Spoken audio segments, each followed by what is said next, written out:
Dr. Nikki Harding, welcome to Unstuck. I am real glad to have you here. Thanks for being on. Thank you, Tim. I appreciate it. You are the innovator of the Inclusive Leadership Lab, and I am really excited to talk about the work you're doing in education. And we're going to get off into some real topics for us in terms of people and inclusion, for students, for staff, for the whole systems. We're going to dive into all of that today. But we got to go back to the beginning to start. Tell me where you discovered this passion for education and for inclusion in education. Where did it come from? Well, um, I had my first child when I was very young. I was 21, and he was born with Down syndrome, which was a big surprise um, because you don't expect for your child to have Down syndrome when you are 21. And he was also recently diagnosed with autism. Throughout his childhood, I learned a lot. Often say that he has taught me more than I will ever teach him. He is amazing and he is living his best life right now in Kansas City. But we have this incredible bond together. And I think a lot of it is because we kind of have grown up together because I was so young when he was born. But I have learned so much about how the world works because of him.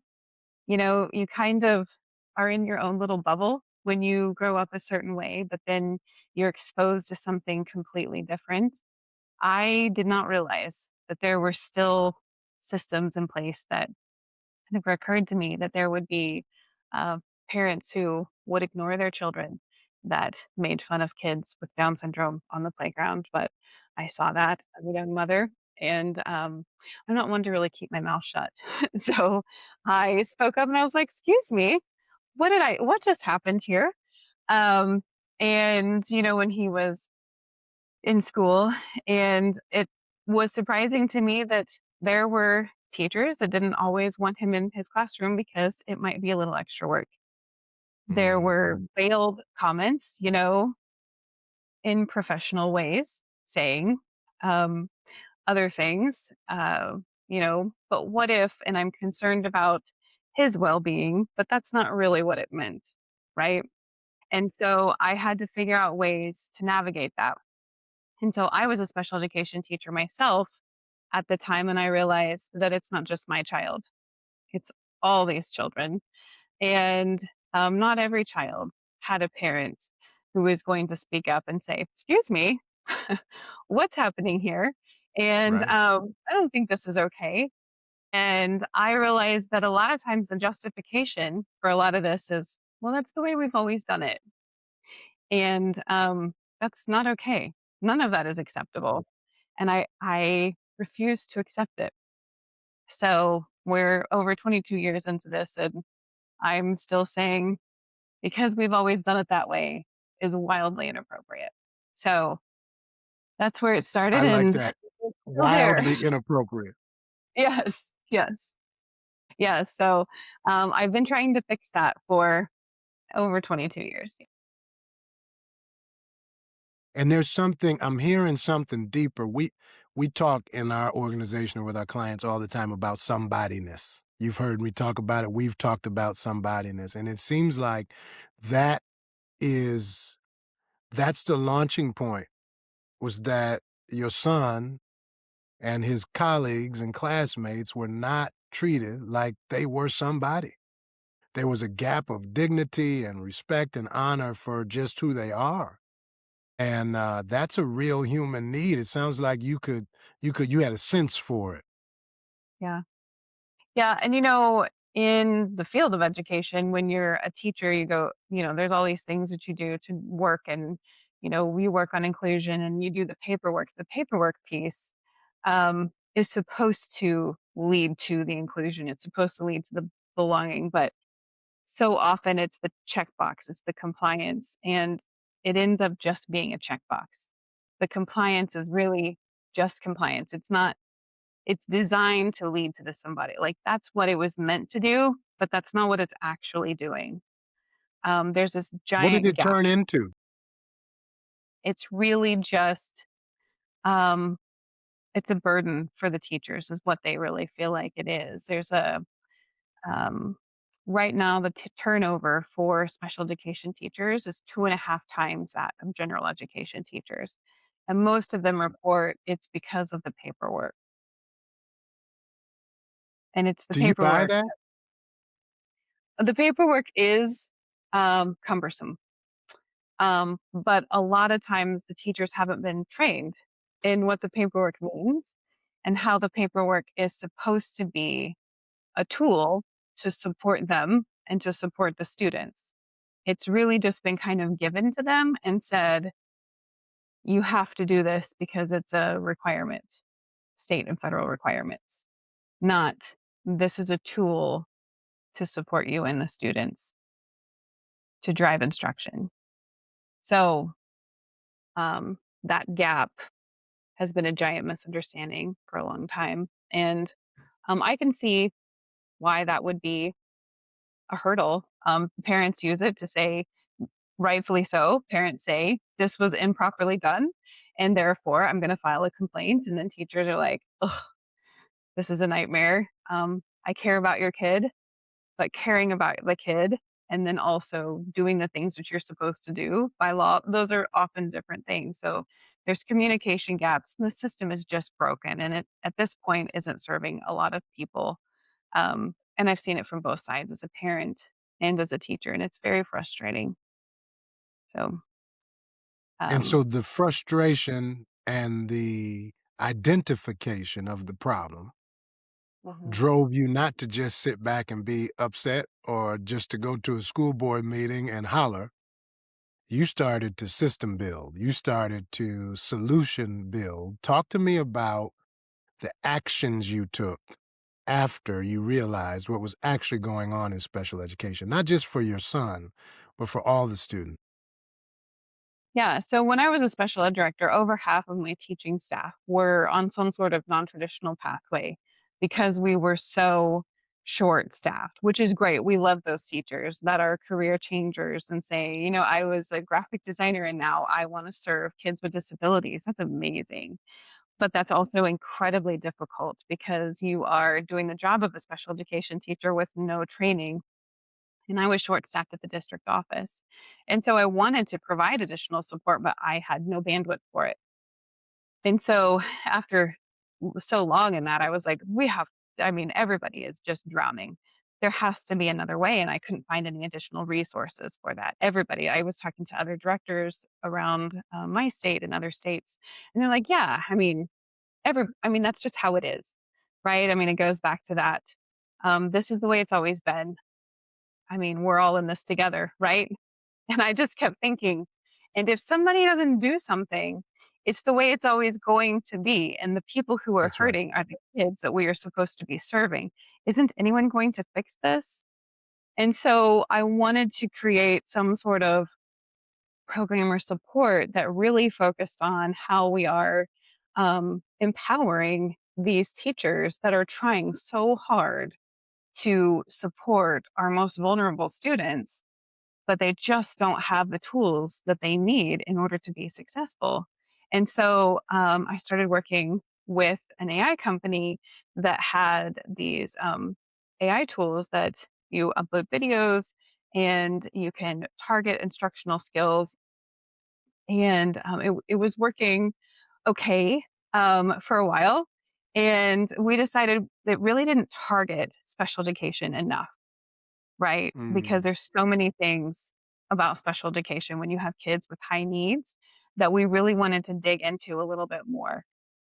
If you're just working with how do you support structured literacy, for example, if you have a kid with a reading disability, that program worked okay.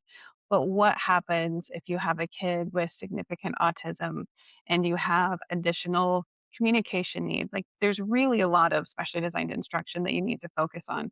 So, we needed a tool that was able to target those things a lot more specifically. So, we decided to build our own. So as we started building our own, we realized, you know, this can't happen unless we have a good IEP. So we started looking at, in an Okay, IEP. hold up, time out. Can we I'm just hit using time too out? much lingo.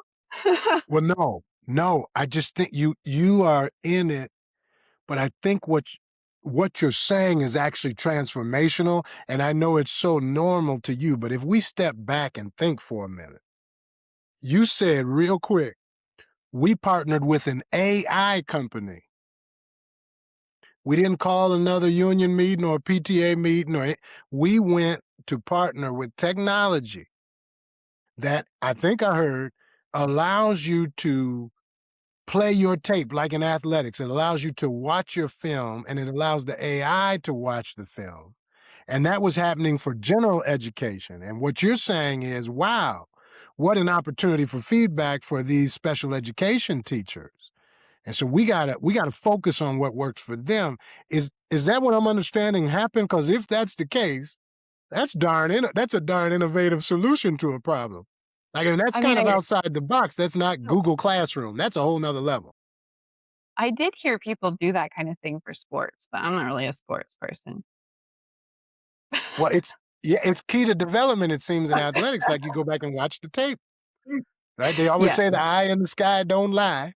So yeah. how tell me more about why did you choose to go so future focused? Like why AI versus another workbook of the 7 greater habits of special education teachers? Like why that bold leap? What was it about the technology that grabbed The lack of capacity that we had with, staff. Like, there had to be a different solution. Um, there just we didn't have the people, and so there had to be a different way. And so I was looking to technology to expand access, and at the time, I lived in a rural area, so, um, there had to be there had to be something for rural people, to access this as well. You know, I can we just hit that for a second because I think that's an important part of what's going on in education, and as we think about getting unstuck. Unfortunately, it's been my experience that your zip code still determines the quality of your education in the United States. Do you find that to be true? Absolutely, And absolutely. this solution is a somebody-ness strategy. It really is an inclusion strategy because with this approach, you can transcend your zip code. Mhm, Technology can reach across where you mhm. are and the income of your area and the property taxes of your area. Talk to me about the transformation of that, of the using technology as a tool in that way as it relates to inclusion, right? It just seems like it's a really somebody-ness kind of strategy. For sure. It shouldn't matter where you live. You should have access to a free and appropriate public education everywhere. And I think that's incredibly important that we acknowledge that, especially as we look at school finance and all of that should be equitable um, everywhere. And technology is something that allows that to happen. That should definitely be a conversation that we're all having. Um, that is a quality indicator. Um, Quality indicator, whether or not each student has access. Isn't that something? mhm, Can you walk me through a story for our listeners today, like tangibly? Talk to me about one of the first problems you were solving for in a practice. Let's say I'm teacher X, Tim's a teacher in a special ed classroom in Kansas City, and the Inclusive Leadership Lab finds its way to me. mhm, How are you supporting me in a practical way with what you do through the sure. Um, yeah. So let's say, Tim, you have a group of kids, and you are teaching a special education classroom, and you primarily work with students who have emotional disabilities. So you've got some kiddos who have a lot of emotional dysregulation in your classroom. And you have been teaching for 2 months. Prior to your teaching career, you have had no teaching experience. Maybe um, we'll use the graphic design um, example. So you were a graphic designer and you suddenly had an experience that you were like, I want to give back to my community and I want to be a teacher. And so you are taking night classes now, and you have had intro to teaching, period. That's it. And you walk into this classroom and you have 15 middle schoolers who have some sort of emotional disability. You are immediately overwhelmed because you are unprepared for this. Like, you just have a big heart, That's right? right. Yeah, but and a big heart won't keep you in the classroom. Not under those nope, conditions. nope. You're like, wait a minute. This isn't really what I thought I signed up for. I didn't know that each of these 15 kids were going to have a 20 to 30 page document that I was going to have to write all before Christmas. I didn't know that four of them were going to throw chairs. I didn't know two of them were going to have a probation officer. I didn't know any of this. And I didn't know that I was only going to see my principal once a month I was just gonna for say, some and what point. happens when I call for help? Yeah. You were like, time out. I didn't know any of this. You call us, and we have video support. You can put it, and it's HIPAA, FERPA, COPA compliant, all of the regulations, and the student faces are blurred out. So we don't even see the student faces. So you can take 15-minute videos of how your lessons are going, and each student has a specific plan. So let's say little Johnny is working on specially designed instruction for his anxiety. And so you have targeted lessons that are working specifically for his anxiety. And you're like, this is what we're working on. You videotape your lessons and you send them to somebody on my team, and you get feedback, and that feedback is specific for how how he's moving forward in his progress on his IEP. And we provide feedback. The AI tool provides immediate feedback on how he's moving forward in his plan.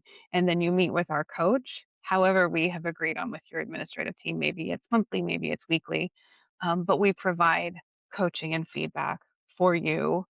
Um, but the AI tool will provide immediate feedback for, here's something that we noticed, here's something that you can try next time.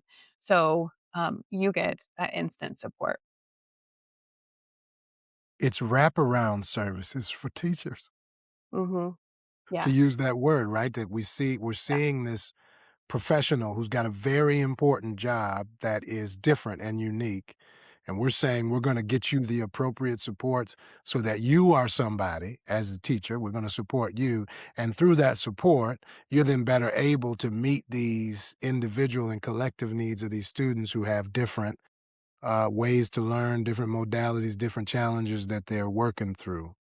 That Yeah. that's an individualized approach with a systematic outcome. Is that right? D And so when that happens, what Hmm. are you hearing, seeing, witnessing is going on because people have support? What happens when people get that support? Even young rookie teachers. Um, I'm gonna get I have goosebumps talking about it. I Good. have had teachers cry and say, "This is amazing." They've said, "I thought I was gonna quit, and now I'm not." They have said, um, "I didn't know this was available." They've said, "I didn't think I needed this, but now I don't want it to stop." Um, yeah, it's it is so incredibly satisfying to be a part of that story now. And it is this you might hear that story and think it's just for this moment. Talk to me about the sustainability piece of that work, right? After I've watched the videos and I'm getting the support, how do we make sure I keep growing as a teacher? Like how talk to me about that kind of longer term system change versus addressing an immediate challenge or a shortcoming or a crisis in teaching, because Yeah. inclusion's got to live longer than that moment or that rookie teacher's assistance period. So talk to me about how all that works together for the long. So, as we were doing this, I kept going back to when I was a director of special education, and I had one of my rock star teachers. She was amazing. I went in to check on her one day, and I thought, every day I went in to see her, she was like, "I'm doing great. Everything's wonderful." And she just burst into tears, and she was like, "I don't think I'm going to make it through the year. I am taking all these night classes. I have 20 IEPs. I have, this, this, and this. I'm raising a family. It's too much." And I was like, "You can't leave me. I don't know who I will hire to replace you. It's so hard. Like, what? You can't go." Um, and as we're doing this coaching, using the video, the more I kept thinking, why doesn't this count? They're doing the job of teaching. We have this idea of competency based instruction. They're proving they can do the job. We have video portfolios essentially.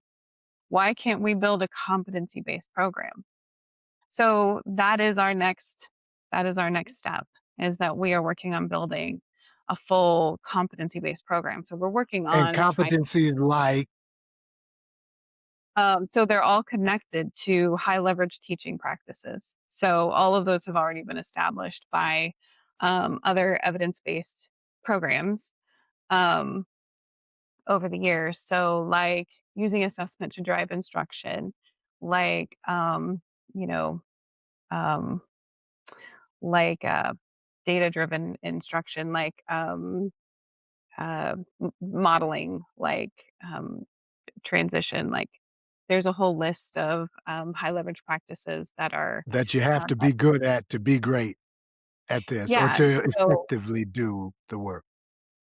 so we're working on a partnership with the university to have a full master's program for teachers, and they would be in our program for however long it takes. And they would have a video portfolio of doing the work it would be earn while you learn, basically. Um, so the idea is this would reduce the cognitive load. So they're not like writing the theory papers at night, right? So how much does that stick, right? Remember writing the theory page, like, Well, yeah, I can imagine doing a watching my own videos and seeing my improvement is probably more important to my learning than a thesis. right? I mean, technology has changed since the 1950s, but not a lot of our, um, you know, practical applications of what training looks like. And I feel like we're at a time where some of our higher education teacher training maybe should be looking at what could that what could that look like. So these are some conversations that we're trying to lead and look to the future for as well, because I think teachers deserve it. I think you're right, and I think they work. I mean, I had the executive director of the Kalamazoo Promise on, which is a huge scholarship program. Every kid from the local district gets full tuition paid just because they went to school in Kalamazoo. And what he said resonated with me. He said that public schools is our only strategy for dealing with our economy. Because if you pour it back, without school, we don't have an economy, right? It's universal daycare, Mhm. right? And it's also the prep for the future, right? Right? And that for it to be operating like it is, with so much at stake, we need to change some things because we as a nation really are riding on kids getting on a bus and going to school at 8 o'clock in the morning and coming home after people are done working, and it's serious business to reimagine education, and it seems to be in such crisis, we don't have space for reimagination, which is why I think it's so cool that you and your company and you and your partners are really taking that time to reimagine a very important strategy for this nation and for our economy and for states and for communities. This is important work. It's more than just refining classrooms. It's reimagining something that we desperately need to work in the United States. And I am wondering how you're having those transformation conversations, like just about the marriage between technology and education. You talk to state leaders, you talk Mhm. across ISDs and RISAs, and you're having all these conversations. What is the transformative conversation sounding like when we're talking about this marriage of tools and approaches and technology? We're in such an interesting time right now, with technology and education, because right now legislators and lawmakers and policymakers are all talking about removing technology from students. And to be Taking it honest, away. mhm, and to be honest, as a parent, I still have a child in high school. Um, And as the founder of an ed tech company, I completely agree with the idea of taking technology away from kids. Um, I think that that has led to a lack of critical thinking. I think they rely too much on technology to do the thinking for them. However, um, I will die on the hill of teachers need the technology because teachers make so many decisions in a day. I think that teachers need access to the technology to help manage the cognitive load that they have in a day. And I think that if teachers have the right technology, not not just any technology. I think teachers need the right access to technology, safe technology, technology that keeps the kids safe, and well thought out technology. Um, I think that will help them balance what they need to do in a day and help them with their administrative tasks so that they can spend more time with quality teaching and more time building relationships and doing the thing that they wanted to do to begin with, which was teach kids and spend time building relationships with kids. That was why they became teachers in the first place. I truly believe that if kids have less access to devices, that their behavior will improve, their mood will improve, and a lot of things in public education will get better. But teachers need to have access to high quality technology. Um, kids not so much. Interesting. It's like we need tech, but where it's concentrated and how it's applied has to change, is what I'm hearing. That instead of giving every kid a Google book or whatever we use, a Chromebook, what we really need to invest in is how do we equip teachers to do this work well at scale and to Mhm. do it in a way that allows for individualization for each kid. I think you talked about an IEP, which, if I'm not mistaken, an individualized education plan. Did I get that right? Yeah, yeah. Okay, yeah. And So, go ahead. no, Oh, please. uh, I was just gonna say I've been in this for so long that I know that I can get into acronym land really fast without explaining it, and I think I did that. Oh, Um, no, it's all good. I'm just thinking about how we've switched it from focusing on putting a piece of tech in every kid's hand coming out of the pandemic. And what you're saying mhm. is now we're seeing evidence that what we really need is to scale the efforts of teachers, particularly in special education, where there is an inordinate amount of tracking and keeping up with and testing and capturing to make sure that these students have the optimal educational experience with being who they are, and that individualized education for special ed students, and quite frankly, across education, I think, It's to switch the tech investment, right? Yeah. That's one of I the major moves you're trying to bring to bear. I think for a long time, we just saw a problem, we thought, "Well, tech will fix it," without thinking about what the problem is and how what the solution needed to be. And I think we need to go back to thinking through problems a little bit more strategically. Um, I think I think that would I think that would be very helpful in what is the root cause of the problem and how can we really move forward strategically without making decisions too quickly. Before we get you out of here, I'm going to push you to play advocate for a minute. We Okay. want you to be a public policy director. Now, I want you to think about if you're sitting and asked to speak to your state legislature, what's the one message for them?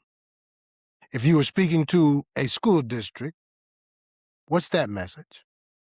And then to a Mm, parent, right? So at the state level, if you're standing in front of the House or Senate or both, and you got one message you're going to give them about how to change education, and then we'll go down some levels. But I just want to hear, like, what's our responsibility collectively to get mhm. this right? And how do we partner with organizations like yours to do that? Like, what do we tell the state? Yeah. Well, I think that systems get stuck when they build everything around what's missing. So when we look at deficits first for students, we look at deficits first for teachers and communities, that's where we send our funding. And we write policies around deficits, I think that's a problem. When we start looking at what's working and we start looking at strengths and we start looking at how can we build that, then I think that is a first step forward in getting unstuck because I think it's really frustrating when you just look at what doesn't work. And I think we can start to spiral that way. But when we start looking at what are a couple things that do work? And how can we build on the things that do work? And how can we remove the barriers for the things that aren't working? I think that simple reframe, it sounds simple. It's probably not as simple as it sounds, but I do think that it changes a lot of things when we start looking at what are just a couple things that are working and how can we move forward one foot in front of the other. I think that brings a lot of dignity to a lot of people when we start looking at what is successful. And if something isn't successful, what is the barrier that is preventing success? I think you're absolutely right. And it aligns with what we know about change in people and organizations that to really start with change, I mean, pain is a good motivator, it's just not sustainable. What is Hmm. sustainable is what is the ideal? What really is Hmm. working? What really could work? And investing there first allows us to better understand the gap between what we really want and what's not working as opposed and I think you're right that we double down in some very unhelpful and and non-strategic ways at the Hmm. state level in terms of funding and priorities, et cetera. I think you got a resonant message there that let's figure out what does and can work and Hmm. let that drive the strategy as opposed to trying to play catch up on what is perpetually not working. That a fair recap? I think that's fair. Yeah. I love it. Abs- And what would then at a local school district, we got parents right now who are in the same seat of pain you were in, or even organizations, companies who are just disenfranchised and dissatisfied with the connection between local school and what's happening for students and what's happening as a result. What's your message to the local district? So, as a parent and as an administrator, Um, I would always talk to my staff whenever we would have to give a parent their first diagnosis of, your child does have a learning disability, they qualify for services. Um, I would talk to the staff about they're going to go through a process, the parents are, and it's a grief process, not necessarily a grief of loss, but it's a what could I have done differently or what did I do wrong? And you have to understand as a service provider that you have to be patient with them right? They're going to react differently. Everybody responds to grief differently. Sometimes it's going to be blame, and sometimes it's going to be sadness. Um, but you need to sit with them in that for a little bit. As parents, you need to take care of yourself, and um, you need to take care of whatever that is for yourself and not attack your service providers for your child. So everybody needs to sit with their emotions, and when there are a lot of things for your child, everybody knows you love your child more than anything, right? So there needs to be Well, don't respect play on about their babies. right. They do not There play. are there are big feelings. So, if there's a new diagnosis or a big change in an IEP, there needs to be respect on both sides, but there's going to be big feelings. And so, when you're an advocate as a parent and when you are a service provider, you just need to have that mutual respect so that you can hold that relationship because that relationship is everything. And as soon as that's broken, it's going to take a lot to fix it. Tell you, no matter how advanced we get, the same old human principles still apply. You have to have a relationship before you have success. You have to build trust. You have to communicate clearly. You have to be aware of your emotions and others.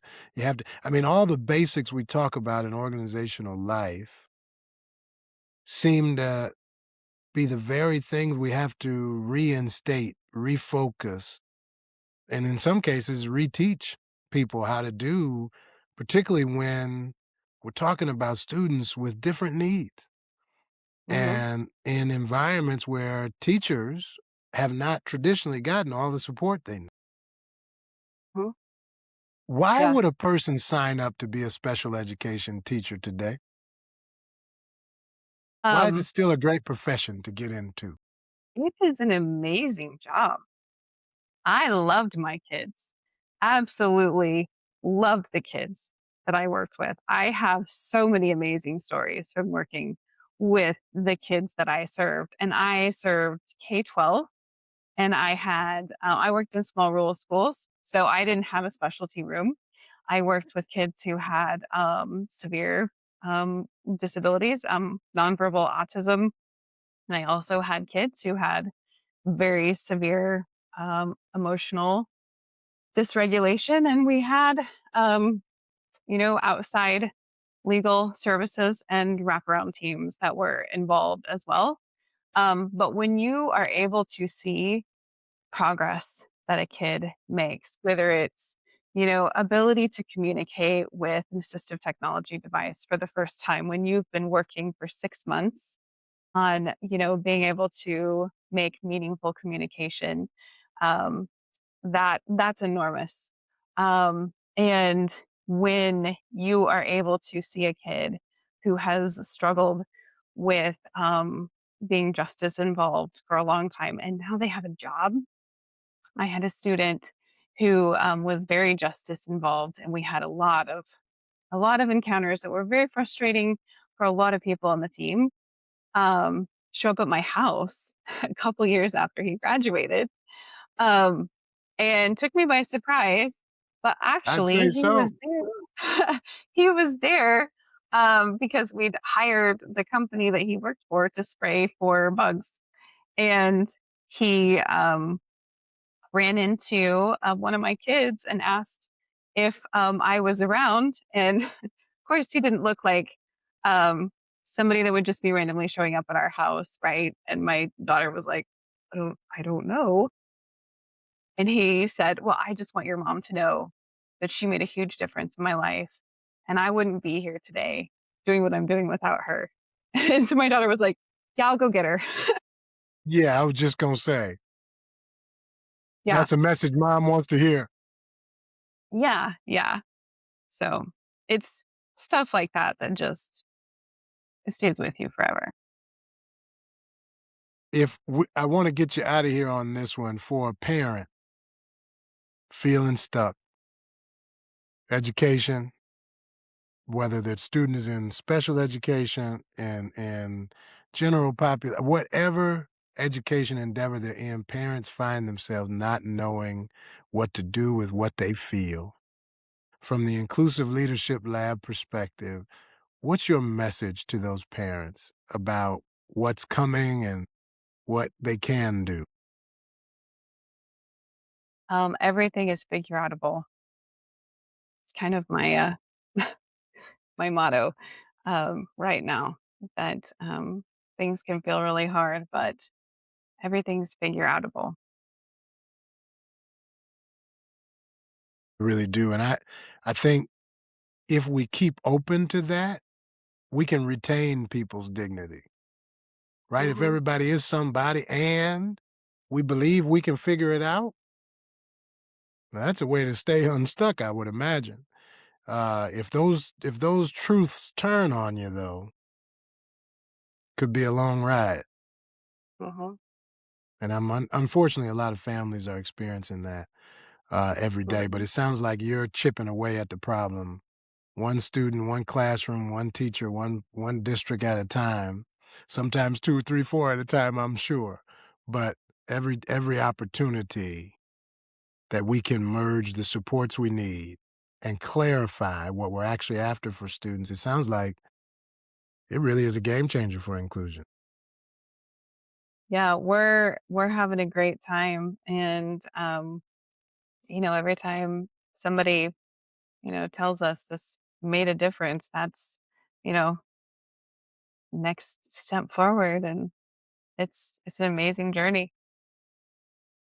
Dr. Nikki, if people want to learn more about the Inclusive Leadership Lab, and even if you're a school district, you're listening today, you work in a school district, and you're curious about how you can get this work in your school district, where do they go to find that? The inclusive nope, sorry, inclusiveleadershiplab.org. InclusiveLeadershipLab.org is the website. Her name is Dr. Nikki Harding. Please look her up LinkedIn on the website. But I will tell you that what is going on with the Inclusive Leadership Lab is a true innovation, not just for somebodyness, but for a system we desperately need and for young people who, in fact, are our future. Dr. Nikki, I want to just give you your flowers for your courage, for your innovation, for taking what was a very individual, personal experience and having enough care and enough insight to not just fix it for your kid, but to want to fix it for every kid. That's not only powerful, I salute you for that. Thank you for being a leader in our country and a leader for students everywhere. We appreciate you, and I'm so thankful you took time to come here today. Thank you, Tim. I always appreciate our conversations. They're great. Thank you for coming again. Check out Dr. Nikki Harding and the Inclusive Leadership Lab.